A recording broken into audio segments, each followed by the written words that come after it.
Magandang araw po mga kapuntos, at sa araw na ito po meron po akong tampok na video para sa inyo at sana ay magustuhan ninyo. Kaya sa mga bago pa po sa aming channel, please po don't forget to hit the subscribe button at ang notification bell para maging notified kayo sa bawat video na ilalabas ko sa channel na ito. At bilang kahilingan po ng punto por punto team at naway maintindihan po ninyo, sana po wag nyo pong i-skip yung mga ads sa aming mga video. Sa maliit na bagay na po na yan, malaking tulong po yan sa ating programa at sa ating ministry. Sana po maunawaan po ninyo. Maraming salamat po, kaya wag na po natin patagalin. Simulan na po natin.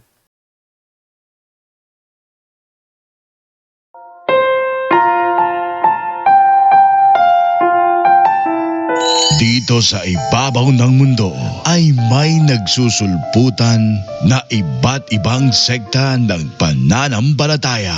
Dahil dito ay marami na sa mga Katoliko ang nalilito kung ano ba talaga ang totoo. Straight to the point! Pagkat ang Diyos natin, Diyos ng pag-ibig. Narito na ang ating programa kung saan direktang sasagutin ang bawat katanungan, maging ang pangbabatikos ng ibang sekta ng pananampalataya. Straight to the point! Straight to the point!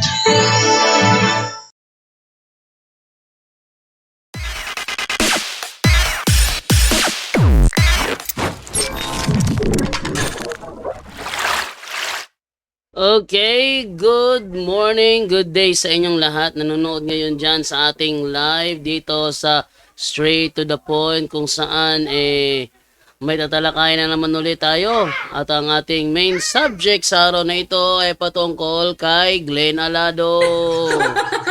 Kung saan sinasabi niya kinatatakutan daw siya ni Father Darwin.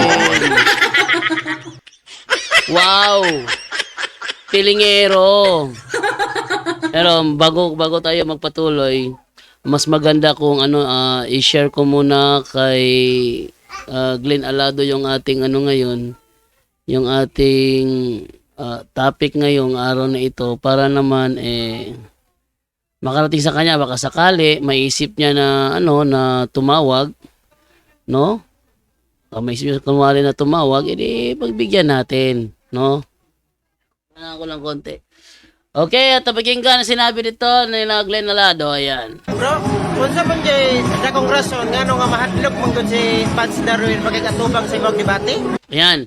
Ang tanong nitong isang sabadista na ito, ano daw ang dahilan kung bakit takot kang labanan ni Father Darwin sa debate? Uy, takot ba? Ang naalala ko kasi, iniimbitahan siya ni Father Darwin na pumunta sa Bohol. Yun ang alam ko. Iniimbitahan siya ni Father Darwin. Kasi si Father Darwin kasi, pag nagkikipagdebate yan, under yan sa authority ng bishop. At yung bishop, hindi naman covered ng bishop yung Mindanao. No? Ang covered ng bishop namin sa Diocese of Tagbilaran. Ngayon, kung gusto makadebate si Father Darwin, kailangan mong gawin 'yan sa loob ng Diocese of Tagbilaran. For example, nung hinamon siya ng debate ni Ramel Parba, national debater ng Iglesia ni Cristo, ang layo ng level ni Glenn Alado ron. Yan ha. Ang layo ng level ni Glenn Alado ron. Kung ikukumpara ko si Ramel Parba kay Glenn Alado, si Ramel Parba nasa 90%, si Glenn Alado nasa 2%. Yan. Bakit? Bakit nasa 2% si Glenn? Yung kanyang strong lang yan sa sigawan. Ha? Strong lang yan sa sigawan, pero ang IQ level niyan sobrang baba. Di naman sa inaatake ko ng personal si Glenn Alado, bunga yan doon sa nangyari sa kanilang talakayan ni Father Darwin Bayacol. Kasi ang nakalagay sa kanilang fundamental belief, the church as the pillar and foundation of the truth. Doon siya tinatanong ngayon ni Father Darwin. Ayon sa inyong libro, ano yung pillar and foundation of the truth? Lagi sinasabi, ang pillar and foundation of the truth, yung Biblia. Ang sabi ni Father Darwin, ayon dyan sa subject matter ng inyong fundamental belief. Ano ang pillar and foundation of the truth? Ang sagot naman ni Glenn Alado, ang subject matter dyan yung truth. Ano yung truth? Doon pa nga lang kitang-kita ng kahinaan ni Glenn Alado eh. Ha? Doon pa nga lang kitang-kita ng kahinaan ni Glenn Alado na sinasabi niya na yun daw ang subject matter. Hoy, when you say subject matter, yan ay kasunod sa terminong the. Ha? Halimbawa, the girl is playing the ball. Anong subject matter doon? Yung girl. Ha? Halimbawa ganito, when I peek at the window, I saw the dog bitten the cat. Anong subject matter doon? Yung dog. Bakit? Ang dog, ang subject matter na nag-bit sa cat. Oh. Kasi yung cat, kinagat lang eh. Kinagat yung cat. O, kinagat. Mali mo lang kung sinabi ganito. When I peek at the window, I saw the cat was bitten. The cat was bitten. Ano yung subject matter doon? Yung cat. Bakit? Siya yung kasunod ng term na the. T-H-E. The. Or the. Siya yung kasunod. When I peek at the window, I saw the cat was bitten by the snake. Oh. Ngayon, dalawa sila ngayon doon. Magkasunod. The cat, the snake. Anong subject matter doon? Yung dalawa. The cat and the snake. No, so yan ang ibig sabihin doon na hindi maunawaan ni Glenn Alado. Tinatanong siya ni Father Darwin, nakalagay sa doon kasi ano yung subject matter doon? Sabi niya, yung truth.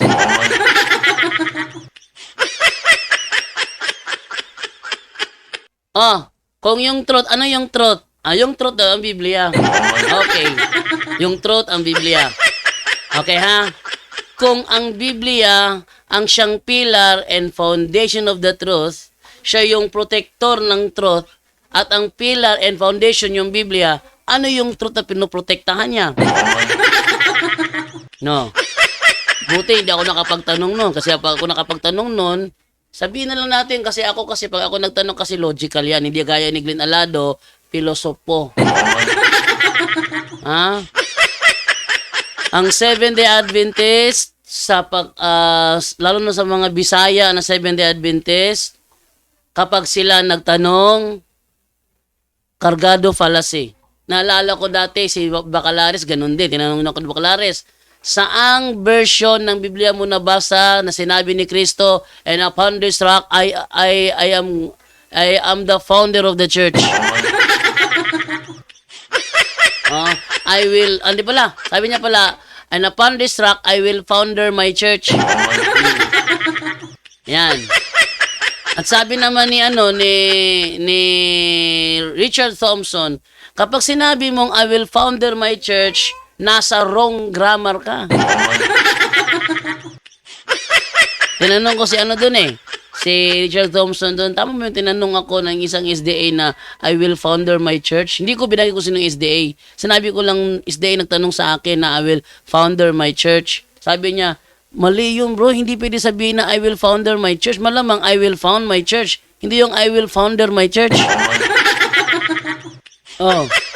Nang sinabi naman ni Gomer, yung kasama nila doon sa pag-aralan natin ministry, sabi ko, ginamit ko yung yung nasa Phillips New Testament na and upon this rock I am going to found my church. Sabi naman ni Gomer naman, ay wrong grammar yan. Wrong grammar daw. Kasi I am going is present, and then found, sa kanila kasi past tense yan ng find. Kaya sabi nila ngayon,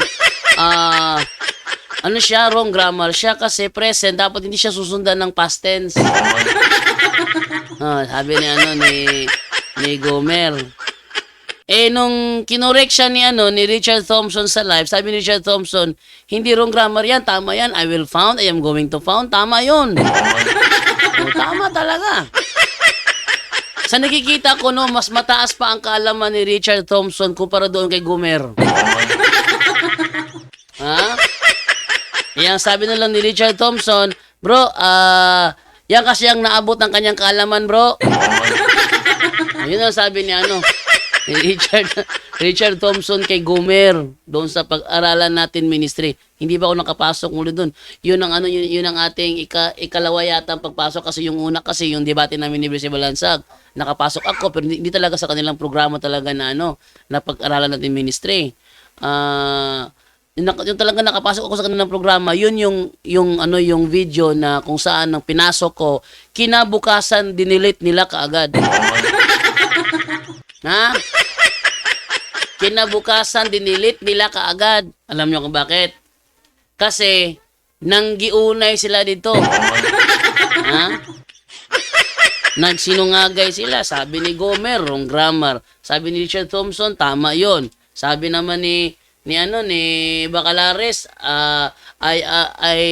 upon this track, I will founder my church. Sabi naman ni Thompson, wrong grammar yon. Sa pagkataong ito, kung tutuusin mo lang yung mga explanation nila, talagang tama doon sa lahat si Richard Thompson. Yay! Oh. Mas tama si Richard Thompson sa kanila kasi si Gomer kasi nasa defense mode, si Baclaris nasa defense mode. So ang resulta ng kanilang mga argument napunta sa fallacy. Ayan, napunta sa fallacy. Anong fallacy ang ginawa ni Gomer? At ating buksan yung ating list of fallacy kung ano yung fallacy ginawa ni Gomer. Okay, different types of fallacy. Ang ginawang fallacy ni Gomer doon ay yung tinatawag na fallacy of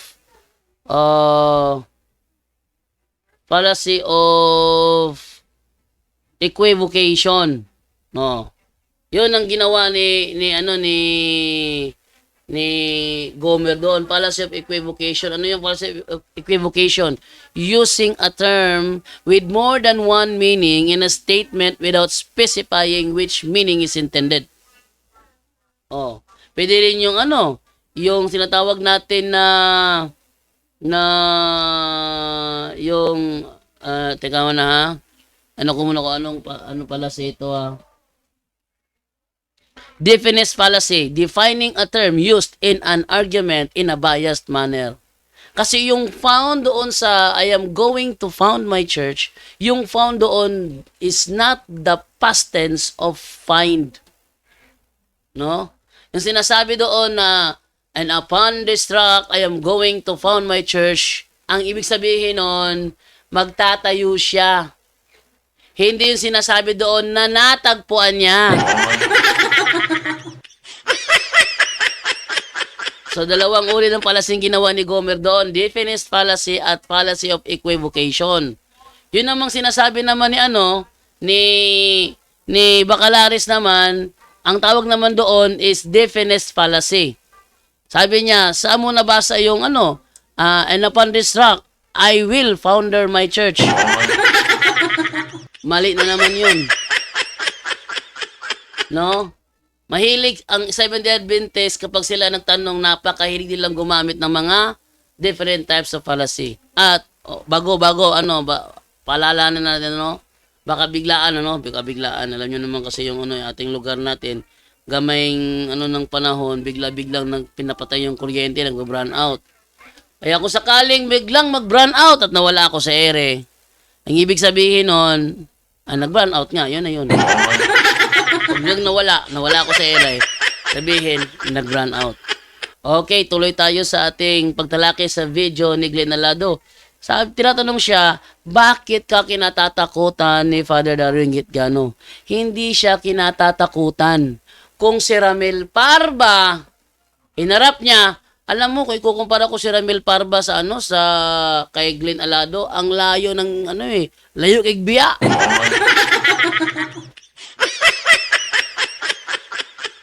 sa ano pa lang, sa popularity, alamang talaga si Ramil Parba doon. Tapos, sa ranking, lamang pa rin si Ramil Parba doon. Alam niyo kung bakit? Si Ramil Parba ng INC, ano siya? National debater. Official national debater ng Iglesia ni Cristo sa buong Pilipinas. Si ano naman, yun naman si Jose Ventilacion, si Joe Ventilacion, nasa ano naman yun, outside naman yun. Kasi Inglesero yun eh.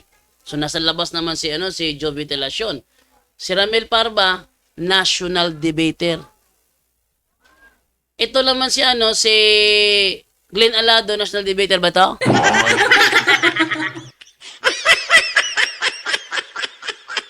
Yan? Yung mukhang yan, national debater? Hindi nga marunong magtagalog yan eh.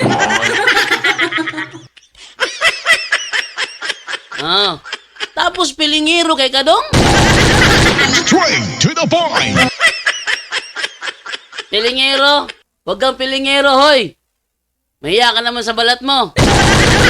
Straight to the point. Ay, pilingero kayo. Ramil Parba, national debater ng Iglesia ni Cristo sa popularity, lamang kay Alado. Sa ranking, lamang kay Alado. Sa referensya, lamang kay Alado. Hinarap ni Father Darwin. Saan ginawa ang debate? Doon sa Loon. Under sa Diocese of Tagbilaran. Ayan. Meron pa siyang debate. Si Pastor Rolly Laugan. Ayan. Pastor Rolly Laugan. Kapatid ni Brother Edgar Laugan. Saan nangyari ang debate? Doon naman sa Carmen Bohol. Saan yung Carmen Bohol? Under sa Diocese of Tagbilaran. Yung debate ni Father Darwin kay Ismael Bahinting, si Rian Fuentes.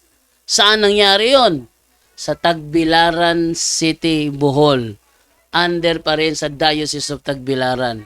Ngayon, kung intentionally gusto talaga makadebate nitong si Glenn Alado, si Father Darwin, papasukin mo siya sa lugar niya kung saan doon lang siya pinapayagan ng bishop mag-handle ng debate.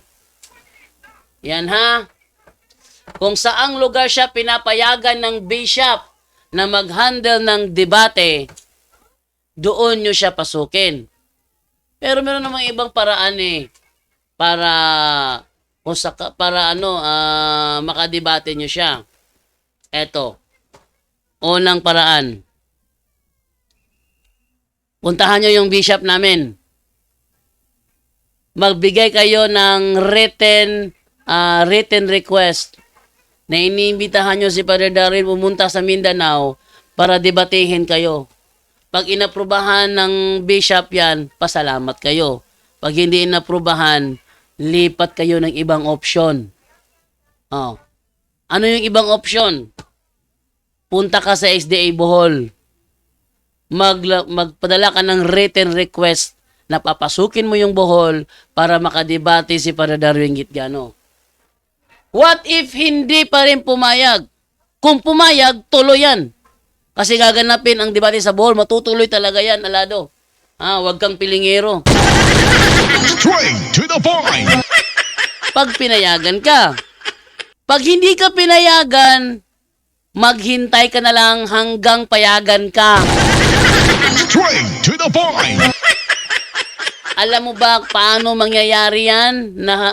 Pagbibigyan ka ng inyong kasamahan na SDA na magipagdebate sa Bohol? Hintayin mo munang tumaas yung ranggo mo, kasing ranggo mo, si Ramil Parba. Si Ramil Parba, kahit saang bahagi ng Pilipinas yun, debate, makakapunta yon. Bakit? National debater siya. Ngayon, nagdeklara ang SDA Bohol.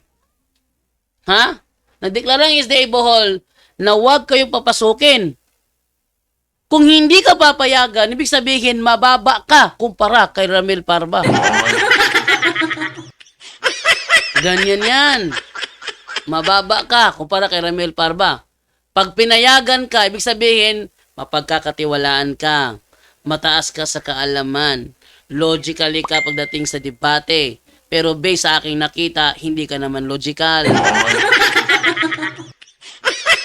Ha? Based sa aking nakita, hindi ka naman marunong.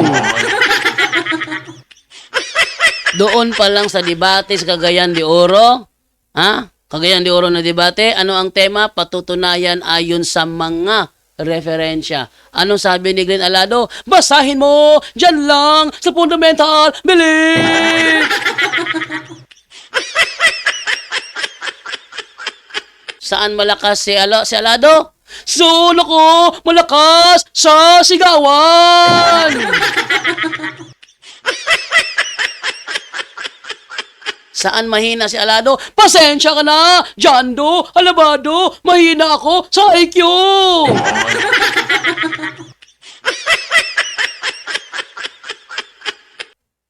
Alam niyo kung bakit ginawa yun ni Alado?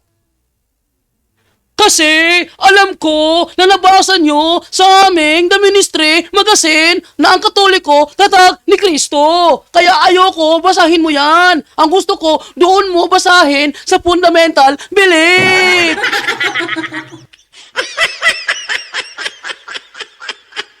Ano, nasaan ang IQ doon? Straight to the point. Nasaan ang logic doon? Kaya nga mga referensya para hindi i-stack sa isang aklat lang.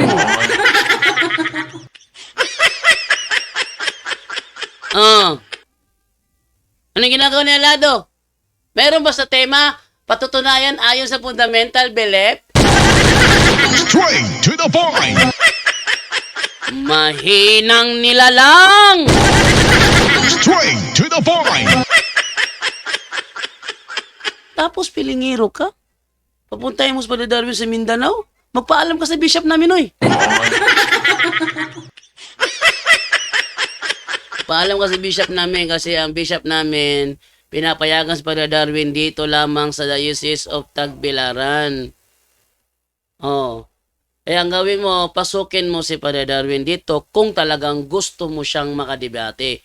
At hindi ako naniniwalang takot si Padre Darwin sa'yo kasi iniimbitahan ka pa niya at bibigyan ka pa ng accommodation gaya ng ginawa niya kay Rayan Fuentes. Kung talagang takot si Padre Darwin sa'yo, hindi niya yon gagawin. Pero naisip ba ni Alado yon? Hindi naisip ni Alado. Yang patutsada mo, takot siya sa akin. Sino ka? Straight to the point. Kung si Ramil Parba na national debater hindi nga inatrasan, si Eli Soriano na mas magaling pa sa'yo, hindi nga inatrasan, ikaw ba kayang pipitsugin? Straight to the point.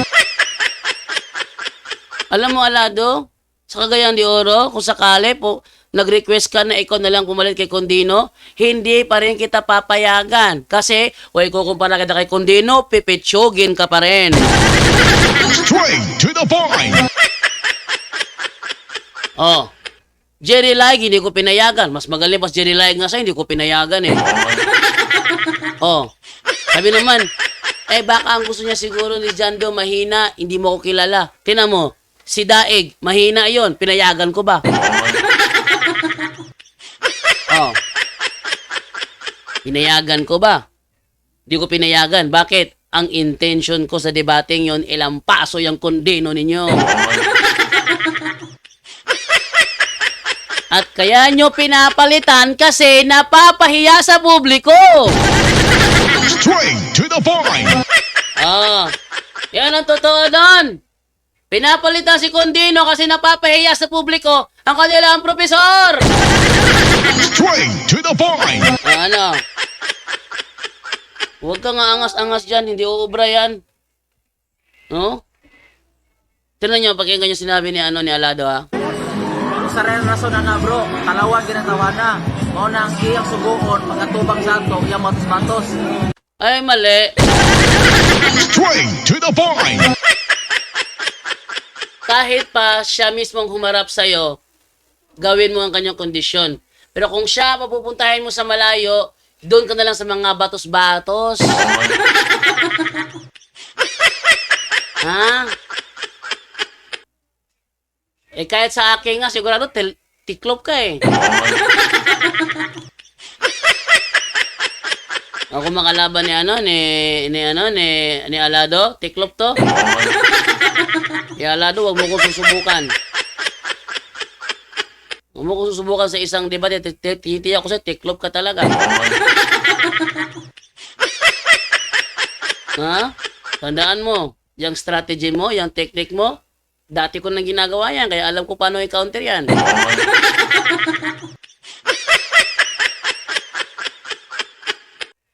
Napakahina mo lang. Kaya yung patutsada mo, hindi uubra yan.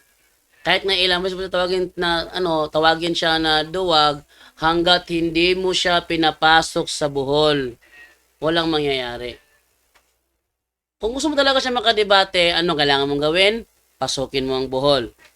Eh kung hindi ka payagan, maghintay ka kung kailangan ka payagan. Naalala nyo dati?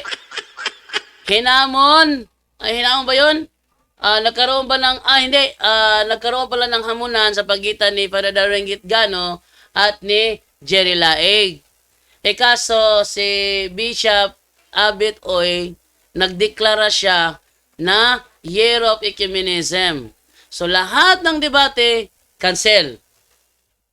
Ngayon, ang side ng mga Sabadista sobrang ingay nila. Sabi nila ganito. Si Father Darwin daw natakot daw kay Jerry Laig. Si Jerry Laig din, post ng video, kinatakutan siya ni Father Darwin. Sabi ko naman, huwag kayong masyadong mayabang, para lang kami mga QB nito. Ano yung QB ba rin dyan? QB. Oh. Nakuha ko na example yung nasa programa, yung mga pinapanood ng mga bata na Naruto, kung saan yung QB, yung Nine-Tails Fox ni Naruto, nakakulong sa kanyang loob na parang pag pinasok niya is parang may malaking reyes nakakulong yun na gustong kumawala. At pag yun nakawala kay Naruto, ubos lahat yung nasa Konoha. Sabihin may pumipigil. Habang binipigilan, wag niyo sabihin na takot lumabas kasi may pumipigil. Nang makalabas ang QB90 ni Naruto, ubos yung nasa Konoha. Ganun din. Ano? Natapos na ang Year of Ecumenism. Pwede na. Nangyari ang debate sa pagitan ni Father Darwin Gitgano at ni Jerry Laig. Kung talagang kinatakutan siya, sapat sana hanggang ngayon din nangyari yun. Kung si Jerry Laig na mas mataas pa kay Glenn Alado hinarap ni Father Darwin, ikaw pa kayang pipitsugin?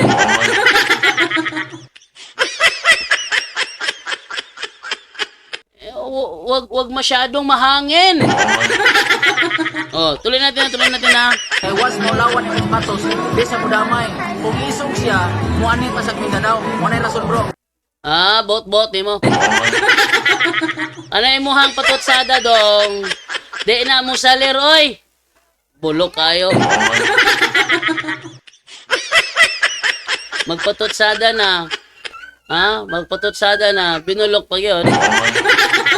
Ayaw, anak. Dili na maayo. Abi ninyo no, nag-send ko ni Alado o kanang link ani atong live karon. Alam niya na sinabi ko doon siya tatapi ko ngayon. Pag hindi niya ito pinasok, sabihin, isang bagay lang. Sa akin nga, nanginginig pa. Pero sabihin niya, ayaw kitang patulan dyan do. Kasi ang gusto ko yung pari niyo. Ayaw pari namin. Di punta ka ng Bohol. Halimbawa, inismol ako ni Alado. Jando, ikaw, ipitsugin ka. Sino ka ba para harapin ko? Sabihin niya ni Alado kunwari. O, so gusto mo Spider-Darwin? O, yung pare nyo. O, ano pang gagawin mo?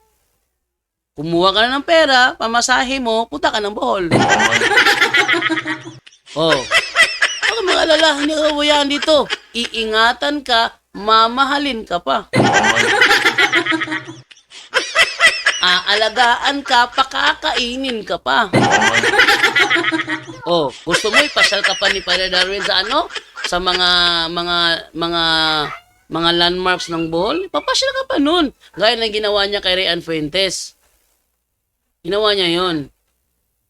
Oh, Rian Fuentes ginawa niya. Si Ismael Bahinting nung pagkatapos ng kanilang dialogo nung Lunes ng gabi, doon sila kumain kina Brother Kaloy. Magkasama kami, kumain kami kasama si Ismael Bahinting. Nagkwentuhan kami about sa anything, basta wag lang about doktrina kasi kapag doktrina kasi magkakadebate, no? Kaya kwentuhan lang kami doon about sa sa mga racket ni Ismael Bahinting. Oh, mga racket niya. Okay naman. Mabait naman na tao si Ismael Bahinting. Yung anak niya kasama namin. O, kainan kami doon. Pagkatapos ng kainan, pag gusto na nilang umuwi. Okay, thank you. Bye-bye, Bahinting. O, uwi na yung si Bahinting. Umuwi na sila. So, isang yon na kami yung, may tumawag sa akin. Okay. Hello? Hello bro, may buntag di ba bro? Oh, good morning, bro. May butala lang ko bro ba kay namuwi butala po nato ba kuno wala dayo ng ilang dayo ng lipas to makalanis kay tagaw-taw ni mga sabarista karon gud may update bro ikaw may nakabalo yun. Ako na ibaloan, bro. Gi-announce mo to ni Bacalaris gapon sa Calandrakas. Nag-move sa first week of October. Wa may giingong gi-cancel. Lagi kay bro post man bro ko di ba bro di ka tuwan mo kabalon punta na god nga lagi pakiatam sa social media si pastor at si Ikuan mga father italaw daw kay si Daryl Villanueva grabe nag-post karon grabe yung mga bakakon lagi tato ba bro dili cancel ko imo vlog lugar. Oh, yan mo gud ni pagtando man gud ni Father Darwin sa September 24-26. Okay noon ta to. Kanilang ni istorya si Brad Kaloy kang Father Darwin ingong padre. Naabot tayo schedule sa Santander. Ha? Mo ba? Pwede ba i-move? Di man pwede kay naka-fix man. So ang may tabuan ang i-move si Bacalares. Kontak ko ni Kuan ni Marjan Marlon. Ato tong i-play tong kuan bi kadyo lang pangitaon sa nako tong live ni Bacalares gahapon na. Yeah, tong gi-announce. Ato sa pangitaon to, wait lang. Padungog na to sa mga nagtanaw tong live di Bacalares gapon tong gi-announce bro padunggon puta ka Lagi kay ginabalik-balik mo lang post gud sa kay na po yung uban ba kay lahi mga bakakon kay maminaw ra diyan at bakakon bulo biya kag bakakon atong i-play wait lang nanawag ko bro kay dapat mga katoliko na mga kaubanan na po barangutana sa kuha mo nang kuy katubag nila kung unsa gyud ito bag kay basta lang sa imo ko nanawag karon kay kabalo ko nga naging kay active niya. Bro. Iguban ka na to sa nakainlaing nga panahon hangtod karon tulunan no sa balaan nga naadiri patigsoon og dili na ko gusto ialang-alang og pagdeklarar dinhi ang among tubag naalang na siya sa pagtulunan. Yun lang ha. Tapos na ako ato lapita ha. Mayong buntag, mayong udto, mayong hapon, mayong gabi, tibok nga kalibutan. Dungog ni mo bro. Sanglit kini ato dungog. sa gamhanang teknolohiya sa internet. Live kita karon mga pinangga sa tibok nga kalibutan, no? Pinagi sa Facebook. Ug daghang salamat sa inyong pakiguban kanato sa nakainlaing nga panahon hangtod karon. Ako dako nga pagtahod sa atong mga kadagkuan sa Seventh-day Adventist gikan usab sa General Conference Division Union Mission ngadto sa gagmay nga iglesia. Mayngon sad mga pinangga sa akong kauban dinhi sa administration. Si Sir Benjamin hopefully nga naamo sa maayong panglawan alan ni Jesus Christ. Okay? So mga pinangga no na padayon ta sa ato nga panaghisgot o kung aduna mo'y mga pangutana igsoon ayaw bi amog kalimot. Tawag mo sa 0917-152-6046 ang inyong mga Palawan ug uban pa nga mga area. So ako na siyang ipahibalo kaninyo kaya ako maning napahibalo atong Martes. Katong schedule namo ni Brother Darwin Gitgano sa Pitsa 24-26 dili to siya madayon. Ato lang hulatan ang ilang signal kay nagpadala sila og mensahe sa kauban nato sa 3:30 nga nianang mga pitsa September 24 ngadto 26. Dito sila usak sa kadapit tungod adunay meeting or seminar nga ilang gipahigayon dito igsoon. So atong respetahan ang ilang pamaagi sa ilang simbahan kay mao manay mga pamaagi so nga dili mabalibaran. So anyway, daghan man panahon. So ulat lang ta kung unsa may itugot sa kahigayunan. Pero sa pagkakaron, wala ta dili madayon ang 24 o 26. Yan. Na.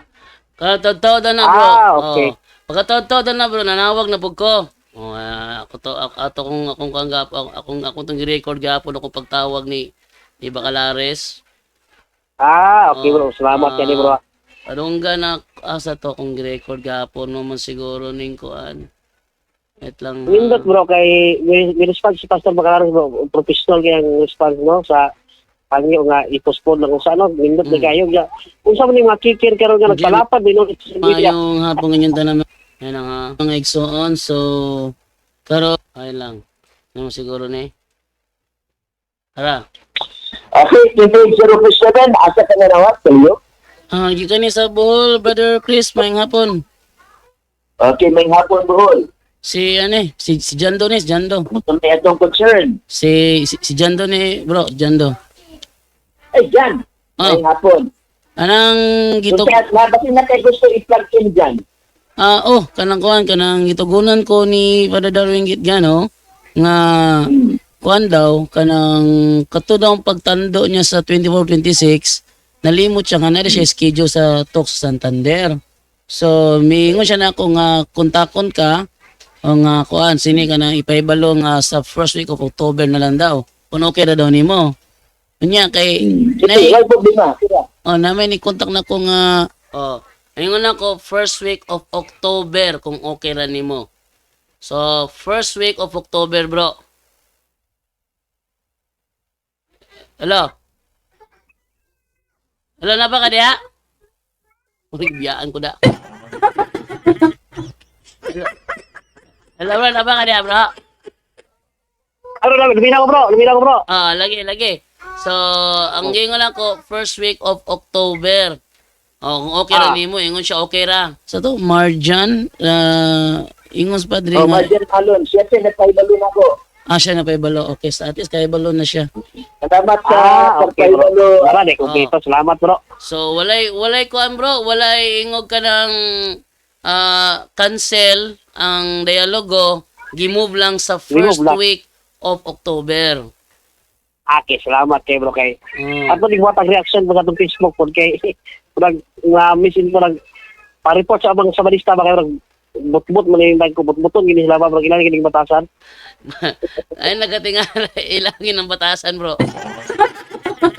Ang mga butbuton sila bro. Oo. Ilagin ang mo gina ilang batasan bro nga kuan. Mutbut gyud na sila kutob sila mo kaya. Gali.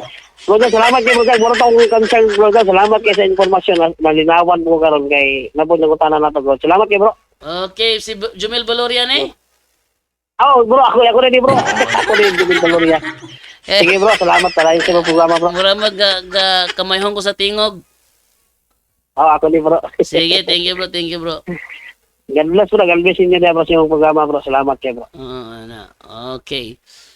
So, dili tinuod nang gipang tabi sa mga Seventh-day Adventist nga gi-cancel. Gi-move ni Father Darwin sa first week of October. Mi-move ni Father Darwin kay pagtando niya sa 24 and 26, gatuo man siya bakante siya tong mga semanaha. Pero giinan siya ni Brother Kaloy na meron siyang schedule sa Santander. Kaya hindi niya pwede i-move yun. Kaya ang minove niya si Bacalares. Hindi pwede na i-move yung mga sobrang dami naghihintay sa sa kanyang mga conversion doon sa lugar na yon. Unahin na lang niya yon compare kay Bacalares kasi Bacalares yung kanyang minove sa first week of October. At inunawa naman ni ni Bacalares naman yon, hindi naman siya nagmatigas doon eh. Actually, tinawagan ko talaga siya for follow up. Pre paalam na first week of October.